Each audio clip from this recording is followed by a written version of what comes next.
Dans la dernière vidéo, je vous ai laissé sur le crayonné complet du fanart pour les 10 ans de Radiant et la mission d'aujourd'hui va être de terminer l'illustration dans son intégralité en passant par l'ancrage pour finir sur la colo. Du coup, j'embarque mon bloc de papier Canson X-Smart, mon illustration au crayonné doit s'y cacher à l'intérieur. Bon, j'ai égaré le dessin, reste plus qu'à le retrouver. J'ai beau avoir cherché partout, dans chaque bloc de papier et dans chaque pièce de l'appartement, même dans le frigo, impossible de mettre la main dessus.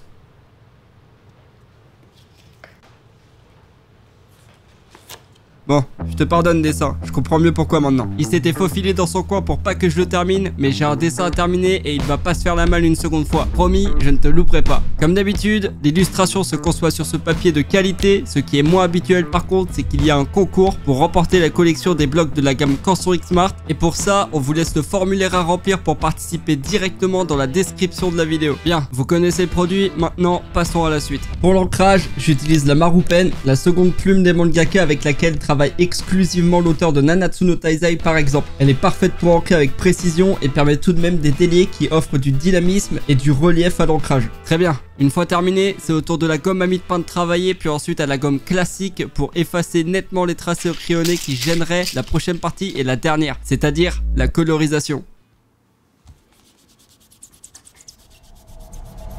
L'idée est simple, je veux une teinte sous différentes tonalités pour chaque personnage d'arrière-plan et un set tout en couleur pour le détacher du reste et le mettre en avant, ce qui est appuyé par la composition de l'image. Pour une illustration vibrante aux teintes vives, j'ai réadapté le spectre lumineux en jouant sur un dégradé de couleurs. J'entame la colorisation avec les personnages en arrière-plan en partant du rouge. C'est un bon exercice pour contrôler les tonalités de chaque couleur et ainsi créer un jeu de lumière. Par contre, vérifiez bien les teintes en amont sur un autre papier pour ne pas avoir de mauvaises surprises et conseil, partez du plus clair au plus foncé. Dans mon cas, j'utilise ici 3 tonalités d'une même teinte pour faire mes dégradés de couleurs, dont d'abord un premier aplat avec la tonalité la plus claire, puis les ombres avec la plus sombre et je lis les deux avec la tonalité du milieu. Cela permet de lier les tonalités entre elles et de ne pas avoir de dégradés trop bruts.